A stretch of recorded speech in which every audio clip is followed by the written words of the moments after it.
श्री सुनील साहू जी, मुझे दोहरे रोल निभाने के लिए यहाँ आमंत्रित किया है।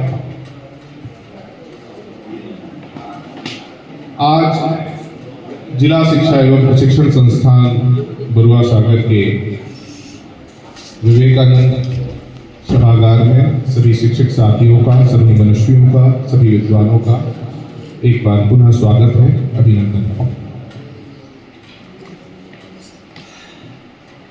आज का जो ये विषय है, सबसे पहली बात तो ये है कि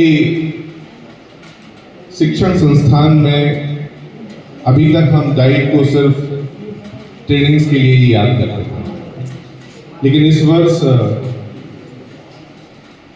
प्रशासन, शासन और संस्थान की मंशा कुछ नया करने की है। और जब हम कुछ नया करना चाहते हैं तो हमेशा शुरुआत होती है शोध से। बिना शोध के हम कोई भी नई चीज का इम्प्लीमेंट नहीं कर सकते हैं। हम विचार करते हैं, परिकल्पनाएं करते हैं और परिकल्पनाओं के आधार पर प्रयोग करते हैं। और जब उन प्रयोगों से हमें वांछित लाभ की प्राप्ति होती है तो हम उसको अपने शोध पत्रों के माध्यम से समाज को और शिक्षित वर्ग को अपने ज्ञान को आगे बढ़ाने के लिए प्रस्तुत करते हैं। और ये ज्ञान जन जन तक पहुंचे और उसका लाभ पूरे समाज को प्राप्त हो, यही हमारी परिकल्पना भी है और हमारा उद्देश्य भी है। तो आज का जो ये विषय है ये बड़ा ही विशेष है। और जब साहू सर जी से हमारी बात हो रही थी इस विषय को लेकर के, तो बड़े हम उनसे बात कर रहे थे कि इसके कई अर्थ निकल सकते हैं, कि हमें शिक्षा में बदलाव चाहिए, कि शिक्षक में बदलाव चाहिए, कि शिक्षक की शिक्षा में बदलाव चाहिए, कौन से बदलाव चाहिए, या सिर्फ शिक्षक ही बदल दिया जाए। आजकल एआई बेस्ड शिक्षक आ गए हैं। हाँ, हमारे ही शिक्षक साथी हैं सुमन जी, उन्होंने तो एक एआई जनित शिक्षक बना ही लिया है। तो क्या टीचर का रिप्लेसमेंट है? बहुत सारे चर्चा के बिंदु हमारे समक्ष आते हैं, लेकिन जब विषय का निर्धारण हो ही गया है तो हमारा ये दायित्व तो बनता है कि हम सभी इस विषय पर जो भी हमने अपने एक्सपेरिमेंट किए हैं, प्रयोग किए हैं, और उनसे जो हमें वांछित या अवांछित दोनों, क्योंकि रिसर्च का मतलब ये नहीं है कि हमेशा फ्रूटफुल रिजल्ट आए, आपके पसंद के ही रिजल्ट आए, ये शोध कभी नहीं करता है। जब मैं पीएचडी कर रहा था, लगभग 4 वर्ष तक जब मैंने शोध किया और हमेशा नेगेटिव रिजल्ट्स आए तो मैं डिमोटिवेट हो गया। मुझे लगा कि 1 साल और रह गया है, 5 वर्ष के बाद रजिस्ट्रेशन फेल हो जाएगा और मेरी 4-5 वर्ष की मेहनत बर्बाद हो जाएगी। शायद हमारे गुरुजी इस बात को समझ गए और एक तरह में बुला के हमारी काउंसिल करते हुए बोले रिसर्च का मतलब ये नहीं है कि आप जो रिजल्ट एक्सपेक्टेड हैं, आप जो चाहते हैं कि ये रिजल्ट, भाई हम जब भी कोई नई विषय में शोध करते हैं तो एक परिकल्पना करते हैं कि हम ऐसा करेंगे और इस तरीके के रिजल्ट हमें प्राप्त करें।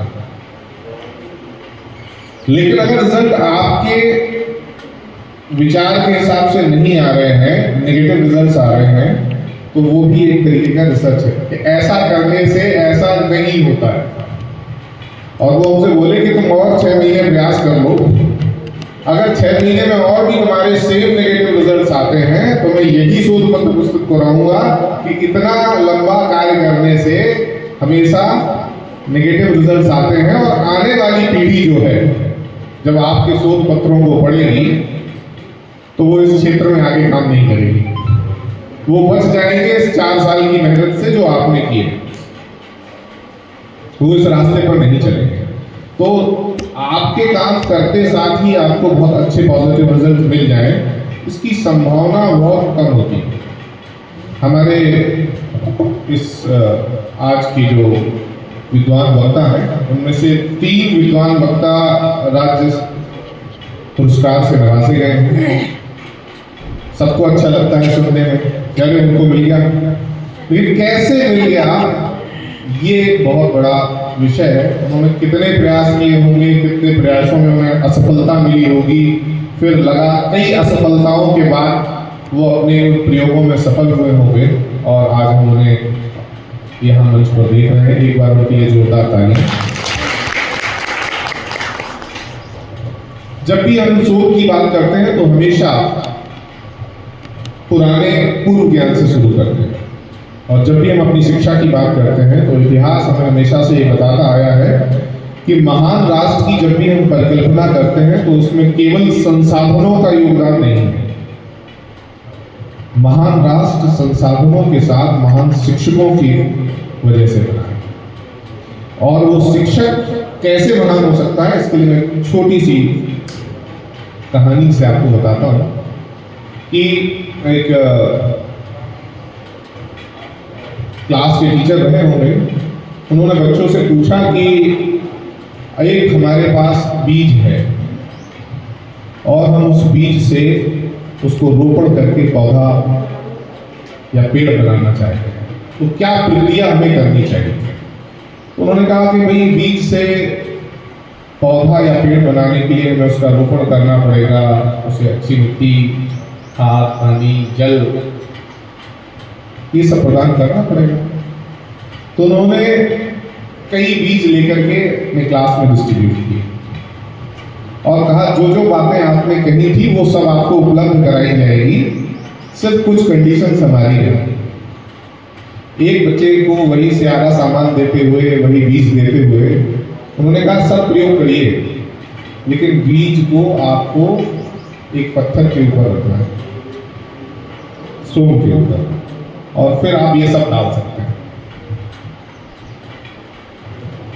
एक बच्चे से कहा कि यही सारी चीजें आपको देते हैं और आपको इसे अंधेरे कमरे में रखना है।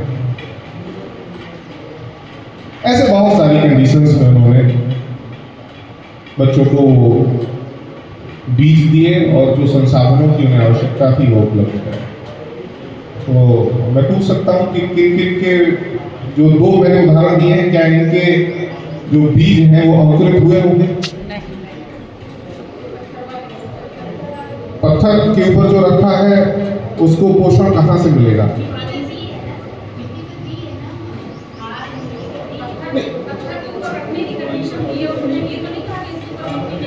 हाँ, ऊपर से मिट्टी डालेंगे, बिल्कुल, तो हो सकता है थोड़ा बहुत पोषण मिल जाए। क्या वो वृक्ष बनने की स्थिति में होगा? अंकुरित हो जाएगा। बहुत बढ़िया, बढ़िया। दूसरा जो अंधेरे में रखा हुआ है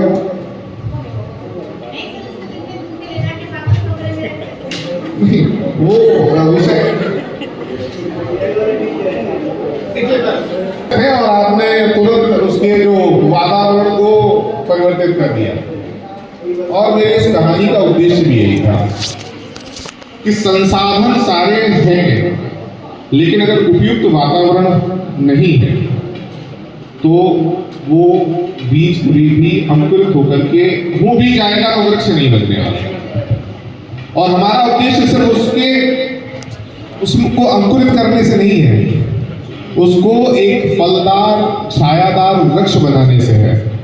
तो शिक्षक का एकमात्र उद्देश्य यही है कि वो जो संसाधन दिए गए हैं चारों तरफ, उन संसाधनों का प्रयोग सही वातावरण में करे, और उनके लिए जो वातावरण, जो एक इन्वायरमेंट क्रिएट करता है, वो काम शिक्षक का है।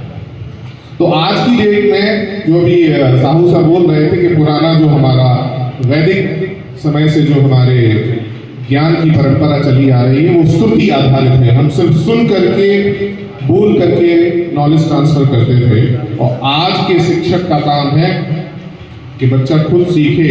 हम वो इन्वायरमेंट क्रिएट कर दें, वो माहौल पैदा कर दें जिसमें बच्चा स्वतः सीखे। हमारे महान शिक्षाविद और भारत के पूर्व राष्ट्रपति डॉक्टर सर्वपल्ली राधाकृष्णन जी का एक स्टेटमेंट याद आता है कि सच्चा शिक्षक वही है जो विद्यार्थियों में उनके सोचने की क्षमता